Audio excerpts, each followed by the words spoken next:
So, how to spot red flags to look for. Don't know exactly the title of this, but I know that the topic of this is basically what red flags you need to look for and identify to determine if you're dealing with a time waster or not. Now, by definition, a time waster is someone who doesn't plan on seriously moving forward with you and seriously taking care of you and seriously meeting your needs so that you can meet their needs.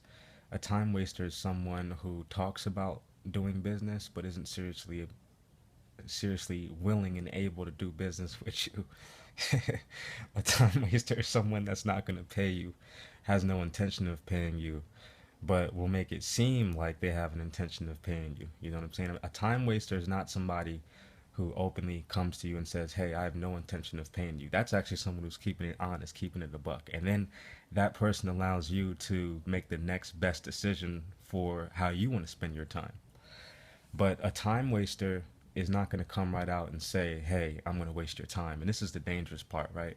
We're all in business here. We're all professionals, whether we're working regular jobs or entrepreneurs. We have to conduct ourselves professionally, meaning that we have to have a business model to legitimize what we do. You know what I'm saying? So here are just a few red flags that I've noticed. And simply by you being able to notice these red flags in the beginning, it can save you just so much time. I mean, just weeks and weeks and weeks and months and years. It's going to shave off of your journey. And that is simply because you're getting straight to the point, you're cutting the fat, you're keeping it lean, and you are protecting and preserving and safeguarding yourself from just being invested in other people's bullshit. So here we go. Number one red flag, well, first red flag, these aren't in any particular order, but the first red flag that you need to look out for when identifying a time wasting client or lead is this: when the client overuses the word bless. When they keep saying, "Hey, we've been so blessed to receive this, I've been so blessed to have this opportunity, and really blessed to have this opportunity," and they keep saying, "I'm so blessed, I'm so blessed, I'm so blessed," bless, bless, bless, over and over and over again. Now, bless, the word itself, isn't a particularly negative word. It's actually very positive. But what you'll find is that a lot of time wasters rely more so on words to try to make something happen rather than action. You know what I'm saying? So they'll use words to basically get other people inspired so that hopefully those other people will just want to spend their time and invest in them for nothing, free of charge. So that's what a lot of time wasters actually do. But the reason why bless is such a red flag is because we've been so blessed to receive this. I've been so blessed to receive this opportunity.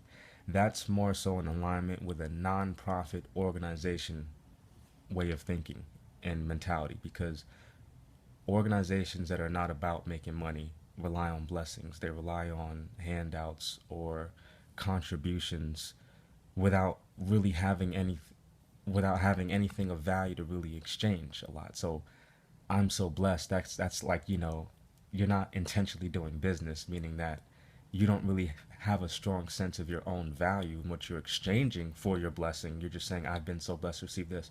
Well, what about the other person receiving your service? So, for example, right, when people make a sale in general, right, "I just sold this new car, I just sold this new house to a client, I just got this new deal done," a lot of us will tell that person, "Hey, congratulations, you made a sale. You made money." Well, aren't you supposed to make money? Why are you telling that person congratulations for making money? Shouldn't you be telling their client congratulations for receiving the value that they're giving? So, for example, if I don't know, if I sell real estate, you know what I'm saying? I just sold a $1 million house, you know what I'm saying? And I make 20 grand off of selling a $1 million house. So I just made 20 grand.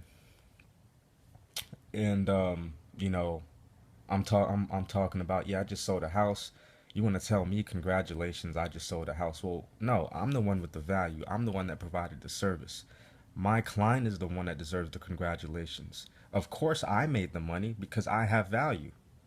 I'm not blessed because a client decided to buy a house from me. The client is blessed because they did business with me.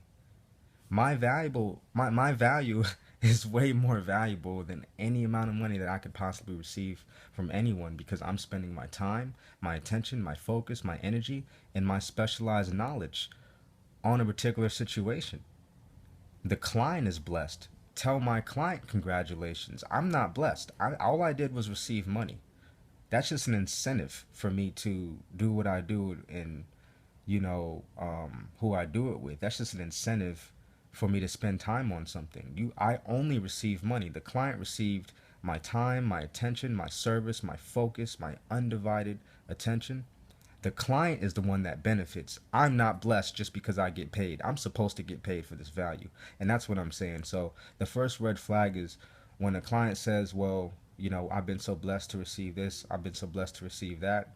That means that they're not counting on their own value in life to take charge of their own destiny, which means that they're a very low budget client or they have no budget at all. They're just a non-profit organization mentality and they're not really seriously doing business because business is an exchange of value. It's not a hookup or a favor. It's an exchange of value. It's I have this value and you have my money. If you want my value, you're going to compensate me what my value is worth. And my value is worth not because I say so, but this is the worth of this value because this is how much it's actually worth. And that's just what it is. And because you're receiving it from me, this is how much my unique value in particular is worth if you want to deal with me. So that's the way I'm coming at it, guys. So the first red flag is I've been so blessed. Second red flag is, like I said, these are in no particular order. But the other red flag is if their profile pictures, if you might be communicating virtually, I don't know. But when you do have, consulting business, it's going to be a large aspect of you communicating and connecting with people virtually, like over the computer and stuff like that, over the phones, FaceTime, etc. You won't always be able to meet people in person. So the other thing is you'll have to be relying on people's profile pictures and websites, whatever they have already out. If their website is very cheaply made or cheaply done, if their profile pictures look nothing like how they look today, like for example, you have a client who has a profile picture that looks very attractive and you get on a Zoom call with them and you find out that that profile picture is nothing like they actually look. In fact, that the way they look is like they've aged 20 years since they've taken that first profile picture. So a lot of people like to do is especially older folks, is they'll use a younger picture of them like in their 20s or 30s or whatever, and they'll just use that picture and they won't change it, they won't update it. That's misrepresentation right there. You feel me? Like you're not keeping up with who you actually are. You know what I'm saying? And you know, in your profile picture you look amazing, but in today currently you look fucking fat and nasty and gross and disgusting. That's misrepresentation. Obviously you're not taking care of yourself and you're misrepresenting yourself, and that's pretty fucked up. So what else could be possibly wrong? The other thing, and first and foremost, is the other red flag is if you come out right out and say, hey, so like in the beginning you mentioned, hey, so do you have a budget set aside? And they say, well, I actually got to figure that out, I actually don't know yet. If they don't really know yet and they're coming to you and approaching you with they want you to do something, they need you to help them out with something, but they don't have a budget established, then you're not really a priority. You're more of like a commodity for them, and they're pretty much just looking to see what they can get from you rather than seeing what they can contribute to you, helping them become successful. So that's the mentality. That's another red flag.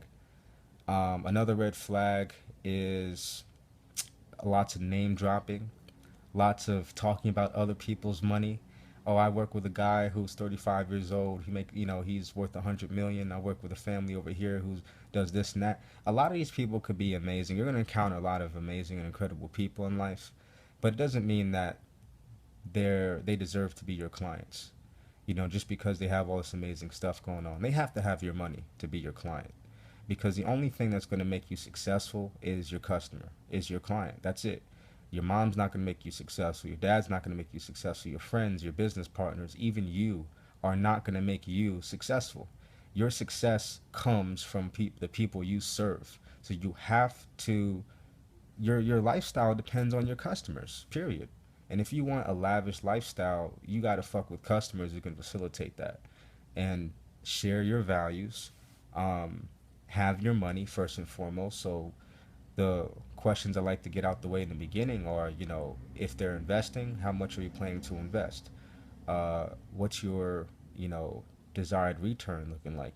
How, you know what I'm saying? And I'll price whatever my services based on how much they're investing.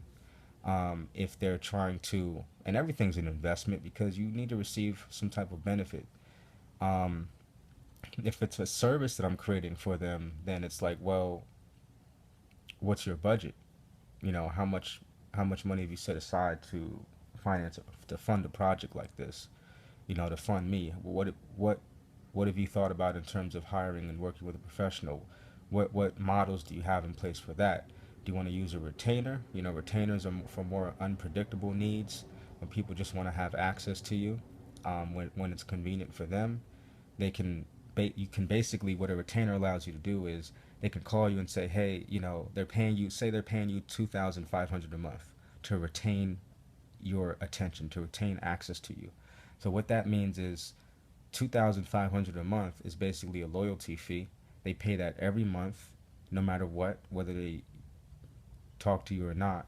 But what that allows you to do is you're going on about your life as a professional. But as you're going on about your life, you have people paying you a retainer. They can call you, leave you an email, say, Brian, I got 2 new projects that just came in. I'd like to review these with you. Them paying the retainer makes it easy for you to bend and approach and be flexible and basically put down whatever it is you're working on for the moment and go to this client and say, hey, so what's going on, and evaluate whatever it is they're bringing to the table. It just makes it easier for you to stop what you already have going on. And so people who really value you, got all this shit on my fucking lips. Like, that shit's crazy. I gotta keep the grill clean. You know what I'm saying? That's imperative. But them paying you a retain, that's toothpaste and shit. I haven't had breakfast yet. So when clients pay you a retainer, they're showing you and expressing their loyalty to you.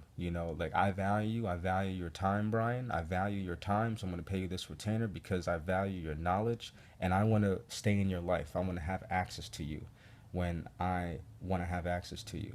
And so you can have different levels of retainers. You can have retainers for high budget clients, mid budget clients, low budget clients, micro budget clients, super micro budget clients. You want to segment your budgets and your different things so that you're charging an accurate price per person. So for example, you wouldn't charge the same price to an individual that you would a small team or an organization or a small company. You know what I'm saying? You would basically segment your pricing based on who you're speaking to. And then you wouldn't charge the same price you would charge your partners as you would your clients. You would meet the needs of the stakeholder groups that you're going after. So we talked about the red flags being, I'm overly using the overly use of the word bless. I'm so blessed and I'm so blessed and this and that. We talked about that's like the kind of like begging mentality, because if you're relying on blessings, it means you're not seriously doing business. You're trying to get favors instead of saying, hey, this is my value. You're going to pay me this. That's a completely different mentality. You know what I'm saying? When people know they value, it's it's recognizable. You can see it. You feel me? There's no words that need to be explained. Nothing that needs to be justified. I know my value, which is why people can't fuck with me. You know what I'm saying? So when in the first conversation, is money going to be an issue? If money's going to be an issue, then we already got a problem, because another red flag is if you bring up getting compensated and they say, oh, well, that's excessive. And I've had people tell me basically requiring a retainer for my services is excessive. We didn't even get to the numbers yet. You know what I'm saying? So that's already someone who has a mentality that's not business, which is why they're in the position that they're in, because they're old, in their fucking 40s, 50s, and 60s, talking about, well, you charging a retainer. I think that's a little excessive. And you haven't even mentioned pricing. The retainer could be $50 a month or a week or whatever. The retainer could be $5,000 a month. Doesn't matter what you're not even getting into the numbers. You're just mentioning being compensated for what they're asking you to do, and it's already like, oh, Another red flag. You know what I'm saying? That's not your problem. If clients don't have your money, it's not your problem. You have to put your financial pressure on the market. And if certain aspects of the market can't take that financial pressure, then they get them out the funnel. Get them the fuck out of your funnel. You know what I'm saying? Move them into a partner funnel. Pivot the conversation. But ultimately, you have to know that your success is going to come from your customers, period, your clientele. Even if you work a fucking job, the success of you depends on the success of the company. But a lot of times, there's not a lot of direct, clear advancement in a job model, because you know how it is. It depends on which level you get in at, you know? And a lot of that level that you initially enter a job at depends on you knowing your value. So, for example, a lot of people will settle for minimum wage, simply because that they feel like, well, they have to do that. I don't settle for minimum wage. The minimum that I expect to get paid from any career or job that I take on is my age. And currently, if I'm 25 years old, I expect to get paid no less than $25 an hour for anything that I do at an organization. And then if I'm working with a business, then I use that job based model of my age per hour, and I multiply that by, from a range of 2 to 5. You know what I'm saying? So if I'm working with a business or an individual or on a business project, like outside of an actual job or employment, then I'm multiplying my age times 2, or a max of like times 5, just to get like a minimum, in there. So you have to have your minimum pricing figured out, and I talk about that in my other videos. But basically, the red flags were overuse of the word bless, not knowing what their budget is, you know, being all over the place, being scatterbrained, constantly talking over and over and over and over, not really, just kind of just all this baggage they're getting out on you. Another thing is, unfortunate events that have recently happened, divorces and funerals and deaths, them bringing that up. These are things that you don't want to deal with, and they're not your responsibility or your fault to deal with. And so if you don't know how to basically, like, a part of being good in business is making quick and effective decisions. So if you don't know how to quickly get these people the fuck out of your funnel, meaning that stop selling to them, transition the conversation to something else, and sometimes that means just, hey, I don't think we can move forward with each other. I don't think we're a good fit, simply because you're at where you're at and I'm at where I'm at. So if you want to, feel free to reach out to me 12 months from now and, keep me updated on what's going on. But it seems like, we're not, we're just in different spaces at this moment in time. So you keep it respectful, you keep it like that. But ultimately, that's a middle finger. It's like, fuck you, get the fuck out my funnel, get the fuck out my face. Don't waste my fucking time. Because my time is precious, and it comes along with my attention, my energy, and my focus. And just for me to pay, for us to have a 1 hour meeting with each other, I had to prepare and plan around this to have this 1 hour meeting. It might have taken me 6 hours just to prepare for a 1 hour meeting. That's 7 hours of my own time that I could have spent, and it takes you time to plan and prepare for a meeting. So if we're going to be meeting about something, let's meet about this money and let's exchange value. Let's get a situation going where you're receiving the value that I have to give, which is my knowledge, my direction, my guidance, my expertise, the way I think, my strategy, how I think, the value that I apply in things with the way I think about how things work, my approach to innovation, all these different things, right?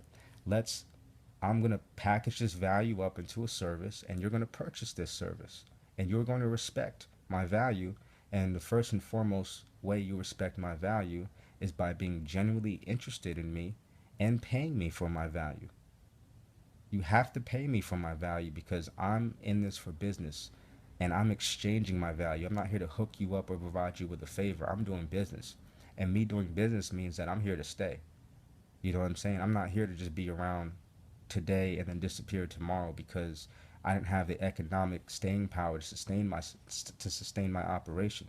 I'm fucking serious about what I do.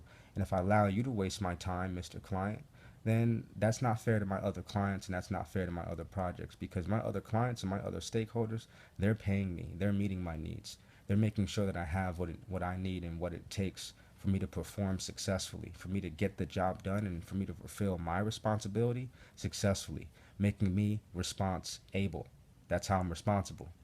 So put me in a position to be responsible for you by paying me. And if it's like pulling teeth to get somebody to pay you, then, cut it off. They had no intention. So you want to bring up, pricing and budget early in a conversation, but you want to keep it general. You don't bring up specific pricing early in a conversation. But you definitely bring up, hey, do you have a budget? How much money are we working with here? How much do you plan to invest? What kind of return are you looking for? What's your timeline on deploying your capital? How fast do you want your principal return paid back to you? How fast do you want your gains? You have to ask specific questions, and you have to go after the money questions, in the beginning. And you can keep them light in the beginning, but when you're in a situation where you're in survival mode yourself and you're dealing with a person where you don't know if this is going to be a good fit or not, you need to make sure, like, because a lot of people will just drop names and they'll just drop numbers and all these like $6 billion we were funded this and that, but they ain't got no money to pay you. So the only numbers that's real is the numbers that's in your bank account. You know what I'm saying? So it doesn't matter if somebody could be talking about, we got $1 zillion project going on and we're doing this and we're doing that. Would you like to be a part of it? But they just want your sweat equity. They don't plan to pay you. So the first question you got to get out the way. Well, what budget have you set aside to work with me? If you haven't set a budget aside, I can help you create one. If you're already moving money, um, then we might not have to plan extensively for a budget since you already have money going towards strategic professionals, hiring contractors. So it's a lot easier to move money than it is to create a new budget, right? So let's just talk about this like right now. So, and then you just get into it. You know what I'm saying? And then if they're just not like thinking about paying you anything, then they already didn't have, their intentions were to waste your time. Even if they don't think you're wasting your time because they might think they have the best project going on in the world, and you'll get a lot of that. Like, this is awesome and you could do so much for this. Well, okay, well, I know I can do so much for this. I know that already. That's a fact. The question is can you come to the table with a mutual benefit? So since you just said that I can contribute so much to this, well, let's talk about what you can contribute to me being successful in making my contribution. Let's talk about that. You know what I'm saying? So that's what it is. Have your pricing figured out, have your business model figured out, have different business models for different situations. So like if a project is going to be like more unpredictable, or a client's going to be more unpredictable, and you're going to need to communicate with them a lot more frequently, have them pay a retainer in addition to a price for like a one-off project, just so it's fair. Make it fair for you, and that way you don't allow people to waste your time. A lot of times you'll get caught up in people who want to refer you business, but the people who are referring you the business really don't have a clear understanding of what you do or what your value is. And the people referring you the business are kind of sloppy themselves, and they're not even in a business mode like that. So you have to watch who you receive your customers from. How you get your customers depends on, is going to determine your experience with them. You know what I'm saying? So it's like you have to make sure that every point of contact is just in alignment with your values, and that people are clear. And even if you have to put this shit in writing for your friends and family and people that want to refer you business, like, look, do not refer me anyone that does not have a budget set up, that does not have any money, that is not intentional about paying me or doing business. I only want people who are serious about paying Brian. That's it. So you get into that. And this is kind of like, just like, it's not as structured as I wanted it, but I feel like you guys can still benefit from the information. But just got to make sure that people are on your side, because when you're a professional and you have knowledge, you're already on the side of winning and success, because you wouldn't have had studied the knowledge and learned all you know for no reason. You're here to be successful yourself and to help contribute to other people's success and benefit others. So automatically, just by you having knowledge, that makes you, that you're all automatically benefiting the world. But do people have the right intentions for you? Can people benefit you? And that's what needs to be accomplished. Like, you have to have discovery calls. A discovery call is a disqualification call, and you're basically just understanding, okay, are we going to be a good fit to work with each other or not? So that's the game with that. And You just watch out for these fucking time wasters. Look out for these red flags because you'll see them. It's a lot of name dropping. It's a lot of talking about other people's money. It's a lot of oh, I got to pick up this call right now. I got to go and all this kind of stuff. Or let's reschedule. No, let's get to the numbers right now. Are we doing business or not? Because you've talked my ear off for what, like an hour and a half now. So what are we doing here? What can we do today? If we can't do anything today, then most likely we're not going to be able to do anything in 6 months.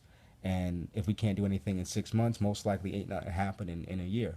So if we can't do anything today, feel free to hit me up next year and give me an update. Clients that don't have their schedules figured out, their priorities figured out, clients who have too much of a business model that's similar to yours, if you're trying to get paid as a consultant and they're also a consultant, it's not going to work. You need a sponsor. You have to differentiate people who are potentially good clients and people who are potentially good partners or referral partners or alliance partners, affiliate partners, product partners, fulfillment partners, sales partners, marketing partners. You have to financial partners, investors. You have to differentiate all these different kinds of people so that you know exactly who you're talking to.